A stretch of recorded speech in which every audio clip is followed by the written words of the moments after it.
നമ്മളെ അരികിലേക്ക് ചെല്ലും. അത് മുറം പോലുള്ളൊരു ചെവിയാണ്. ആ ചെവിയുടെ അരികിൽ ചെന്ന് നമ്മളെല്ലാം പറയണം, സങ്കടങ്ങളെല്ലാം ഉണർത്തിക്കണം. ഭഗവാൻ കേൾക്കുന്ന മാത്രയിൽ ആ ചെവിയൊന്ന് നമ്മളെ ചേർത്ത് പിടിച്ചിട്ട് നമുക്ക് ഐശ്വര്യ സമൃദ്ധിയുടെ യോഗത്തിലേക്ക് ഭഗവാൻ എത്തി. സുന്ദരനായ ഗണേശ്വരനെ മനസ്സിലേക്ക് ഓർത്തപ്പോൾ ആ ഭഗവാൻ തൻ്റെ വലിയ തുമ്പിക്കൈയൊന്ന് പൊക്കി ഉയർത്തി ആപാദചൂടം നമ്മളെ ഒഴിയുകയാണ്.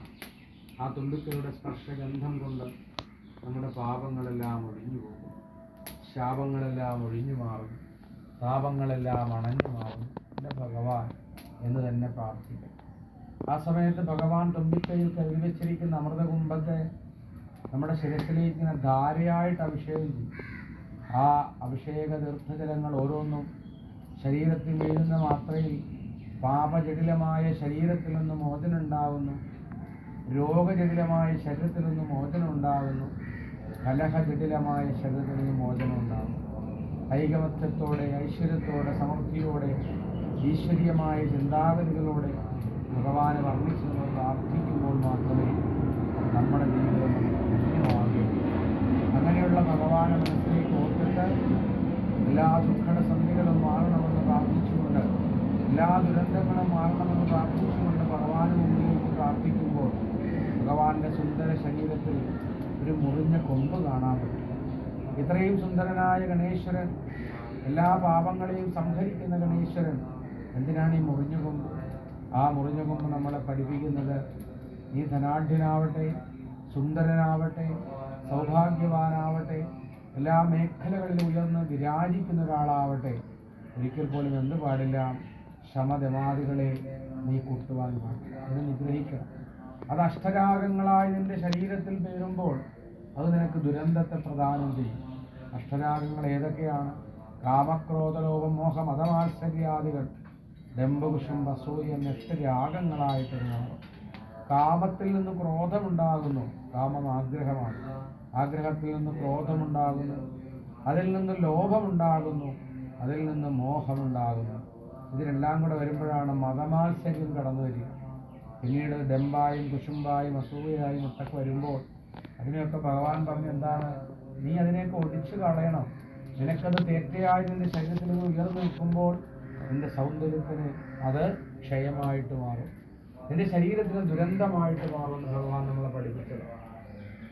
ഈ സമയത്ത് ഭഗവാന്റെ അനുഗ്രഹീതമായ ചൈതന്യസ്വരൂപനായ ഗണേശ്വരൻ്റെ ഉടവയർ മനസ്സിലേക്ക് മധുരാന്നപ്രിയ മാനസനായ എൻ്റെ ഗണേശ്വരൻ, ഞാൻ നൽകുന്ന ഓരോ മധുരങ്ങളും വെച്ച് സന്തോഷവാനായി എനിക്ക് അനുഗ്രഹത്തെ നൽകണമെന്ന് തന്നെ മനസ്സിലൂടെ പ്രാർത്ഥിക്കും.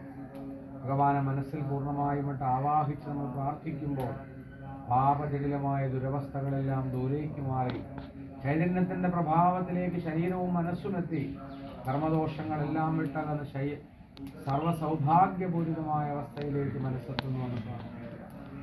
സുന്ദരനായ ഗണേശ്വരൻ അങ്ങനെ എല്ലാം പ്രാർത്ഥിക്കുമ്പോൾ ഭഗവാന്റെ സുന്ദരപാദ കമലത്തെ 2 കൈകൾ കൊണ്ടുവന്ന് മുറുകെ പിടിക്കും.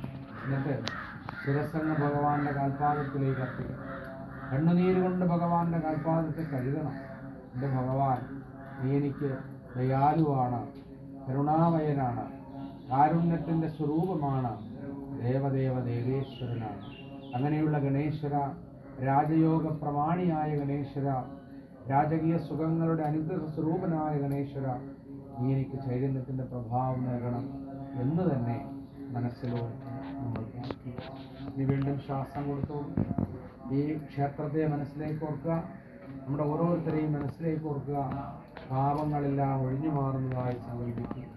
ഞാൻ പറഞ്ഞു, ഭഗവാന്റെ ഉദരമാണ് ഈ ഹോമകുണ്ഡം.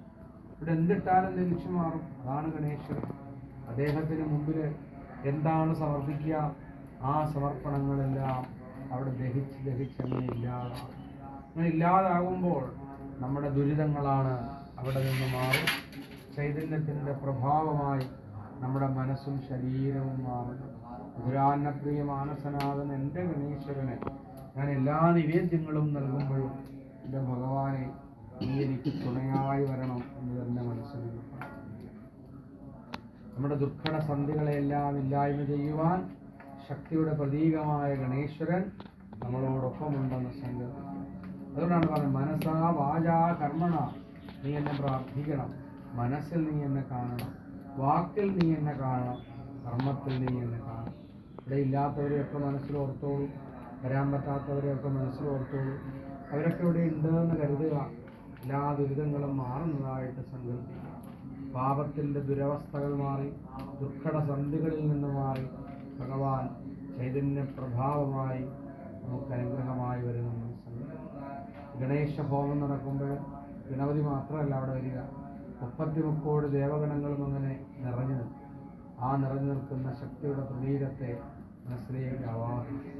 ഹിരണ്യവർണ്ണാം ഹരിണീ സുവർണരജസ്വജം ചന്ദ്രാഗ്രന്മയീ ജാതവേദോ മാവഹാം സാമാവഹാ ജാതവേദോ ലക്ഷ്മീപരമകാമീ യസ്യം ഹിരണ്യം ദേവം കാമശ്വം പുരുഷാരണോ കശ്യപൂർവം തദമത്യം